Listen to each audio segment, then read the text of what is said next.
కాకినాడ నగరపాలక సంస్థ 42వ డివిజన్ స్వామినగర్ తదితర ప్రాంత ప్రజల రాకపోకలకు నిలయంగా ఉన్న తూరల వంతెన తక్షణమే మరమ్మతులు చేయించాలని, భవిష్యత్తులో పక్కా వంతెన నిర్మించాలని సిపిఎం నాయకులు డిమాండ్ చేశారు. ఈ మేరకు వంతెన వద్ద సిపిఎం నాయకులు నిరసన కార్యక్రమం చేపట్టారు. ఈ సందర్భంగా సిపిఎం నగర కన్వీనర్ పలివెల వీరబాబు మాట్లాడుతూ స్వామినగర్ గ్రామ పంచాయతీగా ఉన్న సమయంలో రాకపోకల నిమిత్తం స్థానిక యువకులు శ్రమదానంతో తూరల వంతెన నిర్మించుకోవడం జరిగిందన్నారు.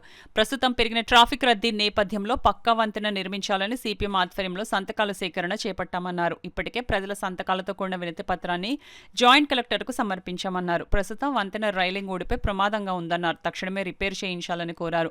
కాకినాడ రూరల్ ఎమ్మెల్యే నానాజీ ఈ విషయంలో జోక్యం చేసుకోవాలని విజ్ఞప్తి చేశారు. సంస్థ పరిధిలో 42వ డివిజన్ స్వామినగర్ ప్రజలకి రాకపోకలకు అత్యంత కీలకం గోదావరి కాలువ పైన ఉన్నటువంటి తూరల వంతెన. గ్రామ పంచాయతీగా ఉన్నప్పుడు కొంతమంది యువకులు ఎంతో శ్రమపడి తూరల వంతెనని నిర్మించుకున్నారు. కార్పొరేషన్లో కలిసినా కానీ ఈ ప్రాంతంలో పూర్తి స్థాయిలో రాకపోకలకి ఇబ్బందులు ఎదురుతున్నాయి. ఇప్పుడు మనం చూస్తున్న తూరల వంతెన రిపేర్లకి వచ్చింది. దీని స్థానంలో పక్కా వంతెన నిర్మించాలని సిపిఎం ఆధ్వర్యంలో ఇప్పటికే సంతకాల సేకరణ చేసి ప్రభుత్వాన్ని తెలియజేశాం. ఈరోజు ఉదయమే జిల్లా కలెక్టర్ వారి గ్రీవెన్స్లో జాయింట్ కలెక్టర్ అపూర్వ భారత్ గారికి వినతిపత్రం ఇవ్వడం జరిగింది.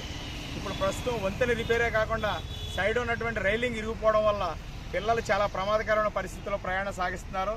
నిరంతరం కాకినాడ రావాలన్నా, స్వామినగరం వెళ్ళాలన్నా, స్వామినగరంతో పాటు చుట్టుపక్కల ప్రాంత ప్రజలకు కూడా ఈ వంతెనే చాలా ఆధారంగా ఉంది.